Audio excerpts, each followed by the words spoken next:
नमस्कार, मी प्रमिला देशमुख आपणा सर्वांचे आमच्या ऐतिहासिक दिनविशेष या सत्रामध्ये स्वागत करते।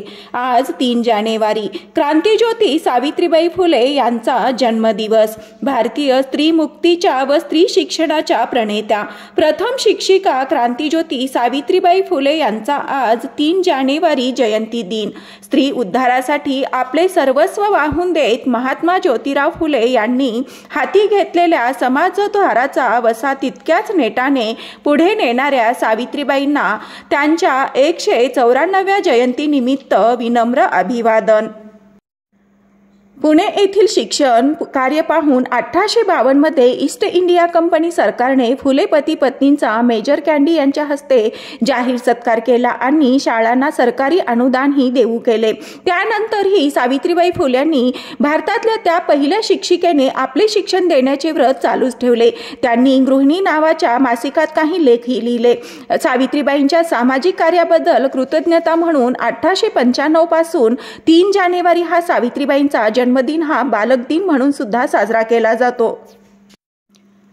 सावित्रीबाईंच्या आईचे नाव लक्ष्मीबाई तर गावचे पाटील असणाऱ्या वडिलांचे नाव खंडोजी नवसे पाटील होते। इसवी सन 1840 साली ज्योतिराव फुले यांच्याशी सावित्रीबाईंचा विवाह झाला। लग्नाच्या वेळी सावित्रीबाईंचे वय 9 तर ज्योतिरावांचे वय 13 वर्षांचे होते। सावित्रीबाईंचे सासरे गोविंदराव फुले हे मूळचे कटगुंचे गोरे, परंतु पेशव्यांनी त्यांना पुण्यातील फुलबागेची जमीन बक्षीस दिली म्हणून ते पुण्याला येऊन राहिले व फुलांच्या व्यवसायावरून त्यांना फुले हे आडनाव मिळाले। सावित्रीबाईंचे पती ज्योतिराव यांना लहानपणापासूनच मात्र प्रेम लाभले नाही। त्यांची मावसात्या सगुणाऊ यांनीच त्यांचा सांभाळ केला होता। सगुणाऊ एका इंग्रज अधिकाऱ्याच्या मुलाच्या दाई म्हणून काम करायच्या। त्यांना इंग्रजी कळायचे व बोलताही यायचे। त्यांनी आपल्या या ज्ञानाचा उपयोग ज्योतिरावांना प्रेरित करण्यासाठी केला। ज्योतिराव ही शिक्षणाकडे आकर्षित झाले। सावित्रीबाईंना ख्रिश्चन मिशनऱ्यांनी लग्नापूर्वी दिलेले एक पुस्तक त्या सासरी घेऊन आल्या होत्या। त्यावरून ज्योतिरावांनाही एक नवा मार्ग सापडला। त्यांनी स्वतः शिकून सावित्रीबाईंना शिकवले। सगुणाऊ तर सोबत होतीच। दोघेही रीतसर शिक्षण घेतले।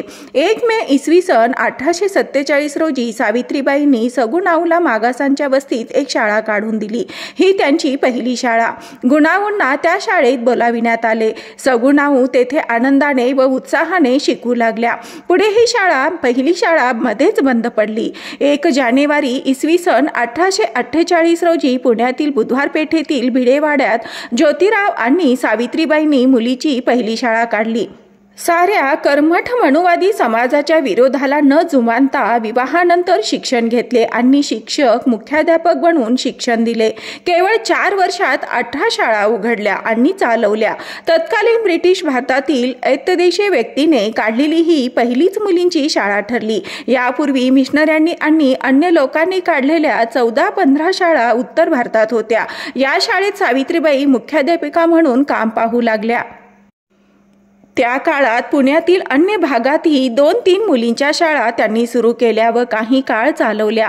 मुंबईतल्या गिरगावातही त्या सुमारास स्टुडंट्स लिटररी अँड सायंटिफिक सोसायटीने कमळाबाई हायस्कूल नावाची मुलींसाठीची शाळा सुरू केली।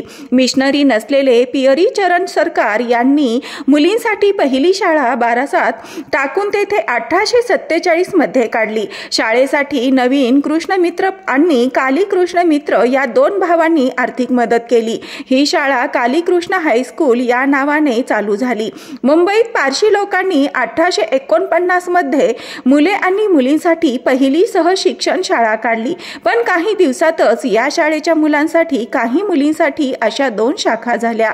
सावित्रीबाईंच्या शाळेत सुरुवातीला शाळेत 6 मुली होत्या, पण 1848 सालापर्यंत ही संख्या 40 ते 45 पर्यंत जाऊन पोहोचली। या यशस्वी शाळेचे स्वागत सनातनी उच्चवर्णीयांनी धर्म बुडाला जग बुडणार कलियाला असे सांगून केले। कर्मठ सनातन्यांनी विरोध केला। अंगावर शेणही फेकले। काही उन्मत्तांनी तर अंगावर हात टाकण्याची भाषा केली, पण अनेक संघर्ष सहन करत हा सावित्रीबाईंचा शिक्षण प्रसाराचा उपक्रम चालूच राहिला। त्यासाठी त्यांना घर सोडावे लागले। सगुणाऊ सोडून गेली। अनेक आघात होऊनही सावित्रीबाई डगमगल्या नाहीत। क्रूर रूढींनाही त्यांनी आळा घातला। होता। बालजरट विवाह प्रथेमुळे अनेक मुली वयाच्या 12-13व्या वर्षी विधवा व्हायच्या। ब्राह्मण समाजात विधवा पुनर्विवाह अजिबात मान्य नव्हता। पतीच्या निधनानंतर अशा विधवांना सती जावे लागे किंवा मग त्यांचे केशवपण करून कुरूप बनविले जाई। विरोधाचा अधिकार नसलेल्या या विधवा मग कुणीतरी नराधमाच्या शिकार बनत, गरोदर विधवा म्हणून समाज छळ करत, जन्माला येणाऱ्या मुलाला यातनांशिवाय काहीच मिळणार नाही अशा विचारांनी या विधवा आत्महत्या करत किंवा भ्रूण हत्याही करत। ज्योतिरावांनी या समस्येवर उपाय म्हणून बालहत्या प्रतिबंधक ग्रह सुरू केले। सावित्रीबाईंनी ते समर्थपणे चालवले। हसलेल्या वा बलात्काराने गरोदर राहिलेल्या विधवांचे त्या बाळंतपण करत। या बालहत्या प्रतिबंधक गृहातील सर्व अनाथ बालकांना सावित्रीबाईंनी आपलीच मुले मानली। याच ठिकाणी जन्मलेल्या काशीबाई या ब्राह्मण विधवेचे मूल त्यांनी दत्तक घेतले। त्याचे नाव यशवंत ठेवले।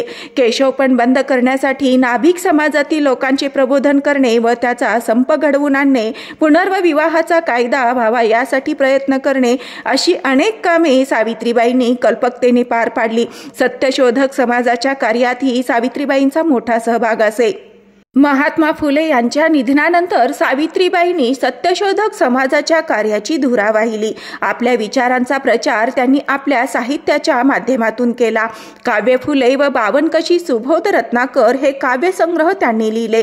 पुढील काळात त्यांची भाषणेही प्रकाशित करण्यात आली। इसवी सन 1896 सालातल्या दुष्काळात सावित्रीबाईंनी समाजाला सत्कार्याचा आदर्श घालून दिला।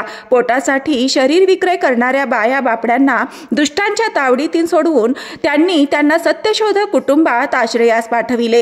त्यांच्या कार्याला हातभार म्हणून पंडिता रमाबाई, गायकवाड सरकार अशा लोकांनी मदतीचा हात पुढे केला।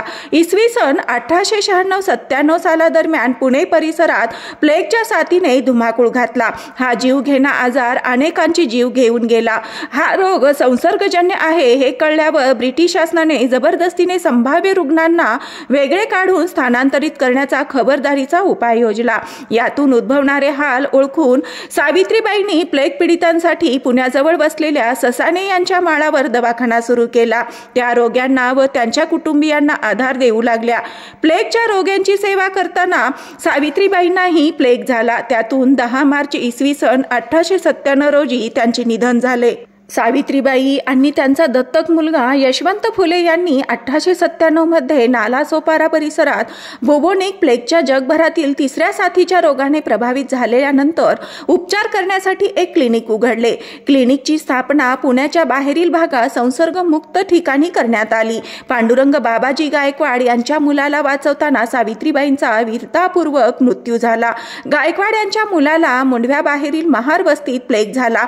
हे कळता सावित्रीबाई फुले त्यांच्या पाठीशी धावून गेल्या आणि त्यांना पाठीवर घेऊन रुग्णालयात नेले।